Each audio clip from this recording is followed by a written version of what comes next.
नमस्कार। आज हम बामलास उपखंड के ग्राम पंचायत चांदौली और मांदला गांव के बीच में बैठे हैं, जहां से हमारे बीच में क्षेत्र के ऐसे पंच पटेल हैं, युवा साथी हैं, वो बैठे हुए हैं इस छान के अंदर। गर्मी है और गर्मी में कहीं न कहीं लोगों की जो इच्छा है, लोगों की जो चाहत है, वो पानी को लेकर बात होती है या कहीं न कहीं बिजली की समस्याओं को लेकर बात होती है। तो आज हम इनसे बात करेंगे ईआरसीपी पर कि इनका ईआरसीपी पर बामलास उपखंड की अगर हम बात करें तो बामलास उपखंड में अभी तक ऐसे कोई जागरूक लोग दिखाई नहीं दिए जो इस क्षेत्र इसके बारे में बोल सके। और हम लगातार आपको खबरें दिखा रहे हैं। बामलास उपखंड को छोड़कर जहाँ से भी आप खबरें उठाएंगे, जहाँ से भी आप लोगों को देखेंगे, तो लगातार लोग जागरूक है और अपने क्षेत्र में पानी की मांग को लेकर और इस योजना के बारे में लोग लगातार बोल रहे हैं। लेकिन कई सारा लोगों को कई प्रकार से हम जागरूकता के कंगार पर लेके आ रहे हैं, लेकिन लग नहीं रहा कि आज भी लोग जागरूक है। केवल पॉलिटिक्स के चक्कर में लोग अपने अपनी पार्टियों की बात रख रहे हैं। कई सारे लोग हमसे जुड़े हैं, तो आप लोग जुड़कर अपने जो कमेंट है वो कमेंट बॉक्स में डाल सकते हैं। यहाँ सभी प्रकार के मैच्योर, मैंने कहा, पंच पटेल भी हैं, युवा साथी भी हैं। और अगर हम बात करें तो भाजपा मीडिया प्रभारी अशोक जोरवाल भी हमारे साथ में हैं। तो हम इनसे बात करेंगे कि ईआरसीपी पे इनका क्या विचार है और क्षेत्र में इसको लेकर इनका नज़रिया क्या है। अशोक जी, सबसे पहले आपका बहुत बहुत स्वागत है। काफ़ी लंबे अंतराल के बाद में फिर आपसे वही क्वेश्चन कि ईआरसीपी एक ऐसी प्रोजेक्ट है, अगर ये लागू हो जाता तो क्षेत्र में हो सकता है पानी की जो समस्या आज आपके सामने आ रही है वो नहीं आ पाएगी। तो सबसे पहले तो बात यह कि आज के समय में किसानों की अगर हम बात करें, चाहे पीने की पानी की अगर हम बात करें, खेतीबाड़ी के पानी की हम बात करें, तो क्या स्थिति है आज के समय में? देखो पत्रकार जी, पानी की परेशानी बहुत भयंकर है। और ईआरसीपी योजना, ये इसकी मांग सन 1989 से डॉक्टर किरोड़लाल मीणा यहाँ से चुनाव लड़े थे। जब से उन्होंने एक नारा दिया था कि भाई जब मैं यहाँ से चुनाव लड़ूंगा और मुझे पब्लिक जिता के भेज देगी तो मैं यहाँ हरियाणा बना दूंगा। जब से लगातार ये मांग चली आ रही है। इस मांग के ऊपर तत्कालीन मुख्यमंत्री वसुंधरा राज सिंधिया ने 37,000 करोड़ रुपए की प्रोजेक्ट बना करके इसका प्रस्ताव भेजा था। इस प्रस्ताव को टेक्निकल प्रॉब्लम के कारण ये मंजूर नहीं हो सका, क्योंकि इसमें 50% का वो दिया था, जबकि इसको अनिवार्यता करने के लिए 75% इसका अनिवार्य होना जरूरी है। यहाँ की गहलोत सरकार एक गुमराह कर रही है कि भाई यहाँ के इसको मोदी सरकार इसको लागू नहीं कर रहे हैं, इसको ऐसे नहीं कर रहे हैं, जबकि ऐसा कुछ भी नहीं है। और अभी 2 दिन पहले डावर में डॉक्टर किरोड़लाल जी आए थे, उन्होंने ये कहा था ईआरसीपी को मैं लागू करवाऊंगा। लेकिन यहाँ की सरकार पहले मध्य प्रदेश सरकार से सहमति को केंद्र सरकार को भेजे, और उन्होंने खुद ने कहा था कि मैं इसकी गारंटी से इसको योजना को मंजूर करा। अगर ये योजना यहाँ से मंजूर हो जाती है हमारे 13 जिलों में, तो एक अमृत धारा के रूप में ये आएगी। और इससे किसानों को पीने का पानी नहीं, यहाँ से एक खेतियों का इनका इसमें बहुत अमृत की तरह वो होगी। और ये सपना है, इस सपने को हम साकार करने के लिए पूरी मेहनत करेंगे। जैसे ऊपर से हमको देखा जाए, कोई पार्टी पोजीशन कोई बात नहीं है, न कोई कांग्रेस, ये हमको पानी की जरूरत है। पानी है तो जीवन है, और जीवन है तो कल है। इसलिए हमको ये पानी की लड़ाई शुरू कर दीजिए, मान लो जाए। अशोक जी, आज की अगर हम बात करें बामलास उपखंड की अगर बात करें, तो बामलास उपखंड के ज़्यादातर लोगों को आज ये भी पता नहीं कि ईआरसीपी है क्या। तो पहले तो उनको जागरूक करना पड़ेगा कि ईआरसीपी है क्या, किस प्रकार इससे हमको फ़ायदा होगा, अगर फ़ायदा होगा तो कब होगा।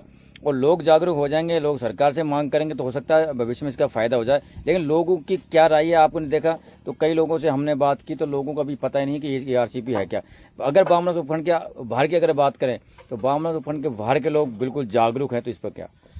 एक ईआरसीपी योजना एक ही प्रस्ताव था 13 जिलों का, स्टिक कैनाल परियोजना थी। इसको चंबल से डैम से पानी उठा करके इसको छोटे छोटे बांधों में डाला जाता है, फिर वहाँ से इसको नहरों के द्वारा इसको खेतों में सिंचाई के लिए वो किया जाता है। इस योजना के लिए केंद्र सरकार ने 3 प्रस्ताव बनाए थे। उसमें फर्स्ट प्रस्ताव पे वसुंधरा राजे सिंधिया ने 37,000 करोड़ रुपए का बनाया था, लेकिन इसको उनकी सरकार जाने के बाद में राजस्थान सरकार में गहलोत सरकार आ गई। गहलोत सरकार ने इसको कमलनाथ सरकार को MP में वो दिया था। वो लेटर आज भी नहीं रखा हुआ है, लेकिन वो 50% के दायरे में दिया था। इसको 75% अगर मध्य प्रदेश सरकार दे दिया, इस पर सहमति हो जाती है, तो इसकी जाके ये केंद्र सरकार इसको मंजूर करने की वो रहती है, जिसकी पूरी गारंटी राज्यसभा सांसद डॉक्टर किरोड़ीलाल मीणा ने ले रखी है।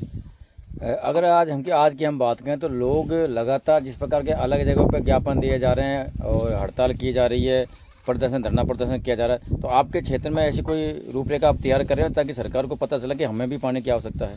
इसके बारे में हमने कई ज्ञापन भी दे चुके हैं, और 2 बार जब जयपुर कूच किया था डॉक्टर किरोड़ीलाल ने, तो उसमें इसको स्पष्ट में लिखी थी जो हमारे यहाँ से क्षेत्र से सक गए थे, उनके पूरे वो रखा हुआ था। इसमें हमने छोटी छोटी सभा भी की थी। अब से पहले नहरों को लेकर के, पानियों को लेकर के खूब इसको जब से मांग लगातार चलती आ रही है हमारे क्षेत्र की ओर से। अच्छा, अब की क्या रूपरेखा तैयार कर, जैसे अब ज़्यादा ये मुद्दा उठा है, जगह जगह मुद्दा उठ पा रहा है। जैसे अगर हम बात करें 18 तारीख को खुर्रा माता जी के भी ये धरना प्रदर्शन होने वाला, तो आपके अब बामनाथ के 28 में आप क्या करने वाले? हमारे 28 में भी ERCP योजना को लेकर के समाज सुधारक की इनके साथ में मीटिंग रखी है। उसमें इसका एक बिंदु बना रखा हमने, उस बिंदु पे सहमति है। पूरा 28 पूरा विधानसभा क्षेत्र इस पर सहमत है, और ये जब तक ये नहीं आएगी, जहाँ तक इस पर संघर्ष के हम लड़ते रहेंगे। चलो, अच्छी बात है। और जहाँ से ये थे अशोक जी, मीडिया प्रभारी BJP, और मैं आपको पटेल जी, आपको कहीं विचार है? मैं सीधी भाषा में बता दो भाई, पानी को ले जो प्रोजेक्ट है ERCP, ये पर आपको विचार कहीं सीधी देसी भाषा में बताओ आप। हमारा यह विचार है भाई, यहाँ पानी की सबसे ज्यादा कमी है बस। तो ये पानी के लिए जो ERCP है या कोई लागू हुए और आपके क्षेत्र में पानी आवे? पानी की जरूर समस्या, हमारे पानी आना चाहिए। हमारे फालतू बात ये कुल मिलाकर 100 बातें की एक बात है कि पानी हमारे पानी 100 बात की एक बात है, हमारे पानी आना चाहिए, पानी आना चाहिए। तो और आइए हमारे पीछे की बुजुर्ग हो रहे हैं। बाबा, आपको क्या नजरिया है या को ले रहे, ये जो प्रोजेक्ट है, हो सके आपको समझ में आयो नहीं आयो, लेकिन आज की जो पानी की स्थिति है आपका क्षेत्र की? पानी को तो अकाल है साहब, पानी जरूरी हो। तो यह काल एक तो अपना खेती के लिए अकाल है या पीवा को भी आपका? पीवा के भी नहीं आते और खेती के भी नहीं आते। 1.5 से का बोर सूखा पड़िया थे, कहीं से भरांगा और कहीं सुरेट पड़ांगा।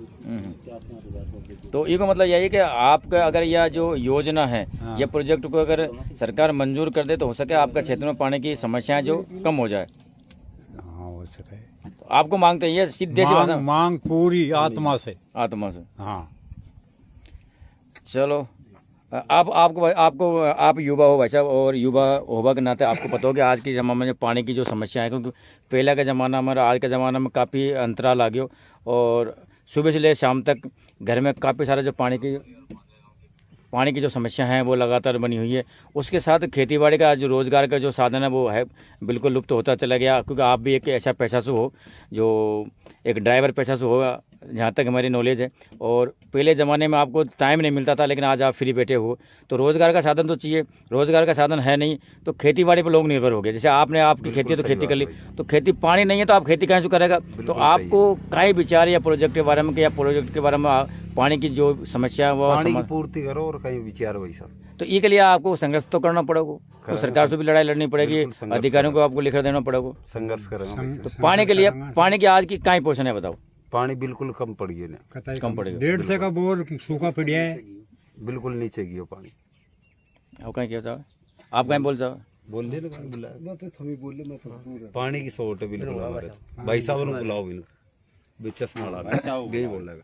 और नहीं आओ भाई साहब, ये सारे कई सारे जैसे वो लोग हैं, नहीं जो ये सारे जो लोग हैं आज ग्राम पंचायत में निवास करते हैं, और कहीं न कहीं जब पानी की दिक्कत है, रोज़गार की समस्याओं की परेशानियां, रोज़गार नहीं है, और रोज़गार के अभाव में केवल ही खेतीबाड़ी पर निर्भर है, और खेतीबाड़ी ख़त्म होने के बाद में इस तरह से इनको मतलब ये बोले कि ठाला बैठ रहे वो काम है, और कोई काम को नहीं। अगर रोज़गार हो तो आप रोज़गार भी कर सको, और खेतीबाड़ी को समय है जो शालू रूंधालू देसी भाषा में अपने बात करा, तो पानी की अगर आवक हो तो सके आप उंडाला में भी कुछ साग बाड़ी कर ले। बिल्कुल ही 100 की पानी है। इंदिरा गांधी नहर परियोजना की ओर से हो जाएगा। हेमराज जी आपका हेमराज जी आपको जो ERCP है हो सकता है आपको काफ़ी सारी नॉलेज हो, तो आपका क्या नज़रिया ERCP को लेके, ये लागू होनी चाहिए कि नहीं होनी चाहिए, आपके क्षेत्र को लेकर आपकी क्या प्रतिक्रिया है?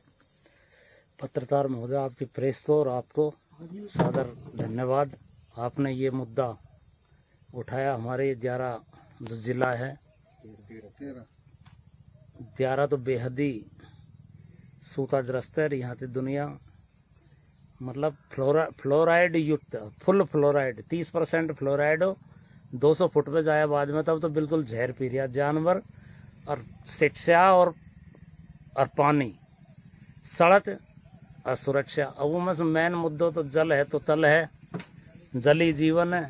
बूंद बूंद बचाओ, पानी तो नहीं, बिल्कुल पूरी ज़मीन बंजर है। आप देखो कहीं घास तक दिखाई कौन दे पूरा ज़मीन में, चारों तरफ आप कहीं भी आप तो तैमरा घुमा लो चारों तरफ, कहीं आपको बम्बूड़ के सिवाय दूसरा पेड़ दिखाई कौन दे। कोई भी पेड़ अगर लगाओ चाहे तो ज़मीन में पेड़ तैयार कौन हुआ। मतलब ये 11 जिला तो बिल्कुल मतलब यूँ मानो बहुत पिछड़ गया। और ज़मीनी कंडीशन आप तो देख ही लो कि जहाँ जनसंख्या 2 भाई थे, 4 तो 8, ज़मीन तो 1-2 बीघा रहेगी। और अगर चंबल सु या बीसलपुर सु अब जयपुर चारों तरफ तुम देखो रोज़ लाइन डट रही है, लेकिन यह एरिया में कहीं भी पाइप है ना रोड के सारे हमने देखा है। सवाई माधोपुर सुहा तो इष्ट तैनालता है, चंबलता है, पिड़ा है आज भी। वसुंधरा ने चिरो या दहलोत ने चिरो, हम तो राजनीति अत्यंत जाना तो नहीं। हालांकि हम भी पार्टी में बिलोंग करा, कांग्रेस को वोट दिया है, बीजेपी को वोट दिया है। हम तो सेंट्रल गवर्नमेंट और राज्य सरकार दोनों से ही अपील करा, हमको पानी चाहिए। ईस्ट कैनाल से ले रहा हो, चाहे चंबल से ले रहा हो, चाहे पाचड़े से ले रहा हो, चाहे आप बीसलपुर से ले रहा हो, चाहे ईसरदा डैम से ले रहा हो, नहीं हमारे कहीं भी। इधर देखो दडमोरा में थोड़ी सी बाज, वहाँ पूरी ज़मीन रासना गढ़खेड़ा बड़ीला थोड़ी बहुत तो कमायो था बात गाँव। हमारे यहाँ कंडीशन यार लोग बात तो चारा खत्म है, अब गेहूँ खत्म है। और ये सब दिख रहा है ऐसा, इनका चेहरा देखो आपको बिल्कुल 1% भी संपन्न कौन लगे। देखो ये फोटो ले देता आपको, इनकी कंडीशन यह है। तो ये रोजगार के साधन नहीं है, बिल्कुल नहीं है।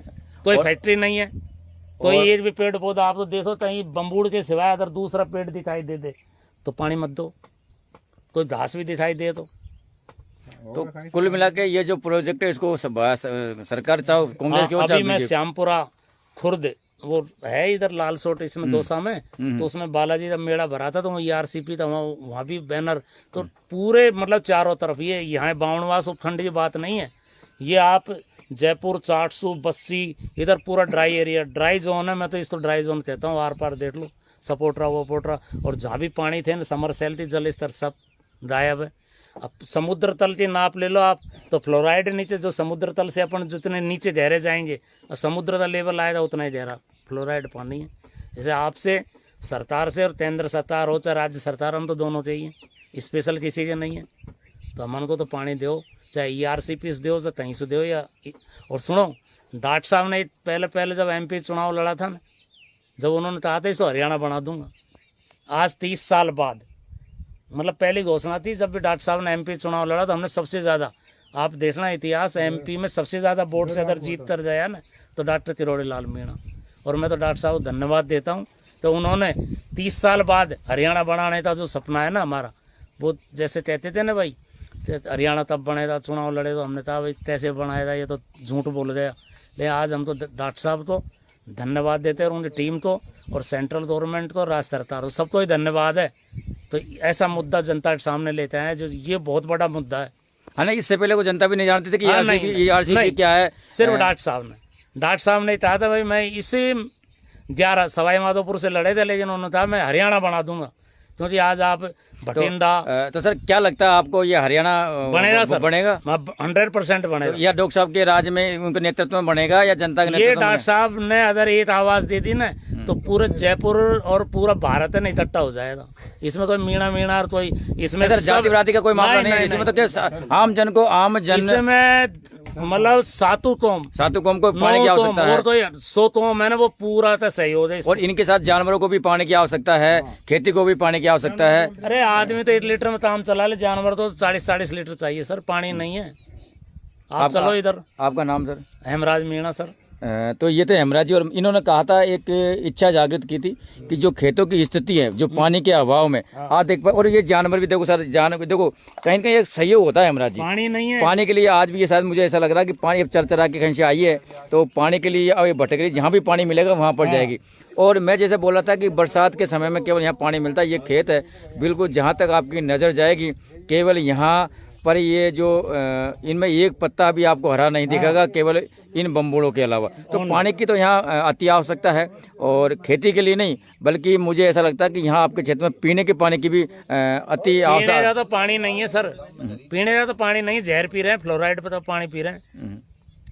आप पी के देख लो बाल्टी में कहीं भी, आप बिल्कुल कूलर में, पंखे में, मटकी में डाल दिया, 2 दिन में मटकी खराब है। तो और ये मैं आपको बता दूं, जहाँ भी आज के इस दौर के अंदर, आज का जो समय है हेमराज जी, अगर इस समय की अगर हम बात करें तो इस समय में किसी भी इंसान को समय नहीं है, कहीं ना कहीं छोटा मोटा जो वो कर रहा है, लेकिन पानी के अभाव में यहाँ रोजगार के साधन नहीं है, कोई कल कारखाने, फैक्ट्रियाँ, उद्योग नहीं है, जिसमें कोई फसल नहीं है जिसमें ये मजदूर काम कर सके। तो आज ये जो युवा हैं, ये ऐसे सब रोजगार की तलाश में कहीं न कहीं इनको, और इसमें पढ़े लिखे भी होंगे शायद, मुझे ऐसा लगता है कि इनमें पढ़े लिखे भी हैं, MA BA भी है, ये BA है, वो आपने BA कर रखी है, वो MA है, ये सब आपने BA कर रखी है। आपका नाम क्या है? हेमराज जी। तो अब क्या स्थिति है आपके जो रोजगार को लेके हैं? कोई रोजगार नहीं है, खेती पे आधारित हो, तो खेती में पानी की समस्या है, पानी की समस्या। तो आप बताओ, आप करें तो क्या करें? क्या करें, बस बैठे हैं इधर, कहीं मिल जाए रोजगार, योजना लागू हो जाए। तो आप देखो, ये जितने भी लोग हैं, इनमें से ज़्यादातर युवा हैं जो MA BA BSc जो भी है, इन्हें अच्छी पढ़ाई कर रखी है, लेकिन रोज़गार की तलाश में, अगर बाहर रोज़गार करने के लिए जाएं तो बूढ़े माँ बाप उनको संभालने वाला नहीं है, जानवरों को संभालने वाला नहीं है, किसान आदमी खेती को संभालने वाला नहीं है, और अगर खेती को संभालें तो भूखा मरने की नौबत है। तो कहीं न कहीं सरकार के, चाहे सरकार सेंट्रल गवर्नमेंट की सरकार हो, चाहे राज्य सरकार की सरकार हो, कहीं न कहीं ये जो प्रोजेक्ट है ERC पे, इस पर ध्यान देना पड़ेगा, अन्यथा जनता की जो समस्या हैं, वो परेशानियाँ आज हो सकता है इनकी समस्याएं और परेशानियां कम हो, लेकिन आने वाले समय में पानी को देखते हुए इनकी समस्या दिनों दिन बढ़ेगी। और मुझे ऐसा लगता है हेमराज जी, पहले किताबों में एक छोटे 4 या 5 में एक पाठ आता था कि बरसों काले बादल मेघा तो बरसा, और भी उनकी हड्डियां पसलियां निकली हुई थी, और जानवरों को आपने शायद देखा भी होगा, पढ़ा भी होगा, हमने पढ़ा कि काले बादल पानी तो बरसा। तो ऐसी स्थिति ना हो जाए अपने इस क्षेत्र की। ऐसी हो रही है सर, न तो देखो बिना जलवायु और बिना नम्रता के और बिना पेड़ पौधे के तो बरसात होगी नहीं, कन्फर्म है ये। आप देख लो, एक भी ये फ्लोराइड का पानी नीचे देने से एक भी पेड़ नहीं है, अब पेड़ नहीं तो बरसात नहीं है, और पानी अगर होगा तो बढ़िया बढ़िया पेड़ लगेंगे, बढ़िया उद्योग होगा, बढ़िया फसल होगी, तो बरसात भी होगी।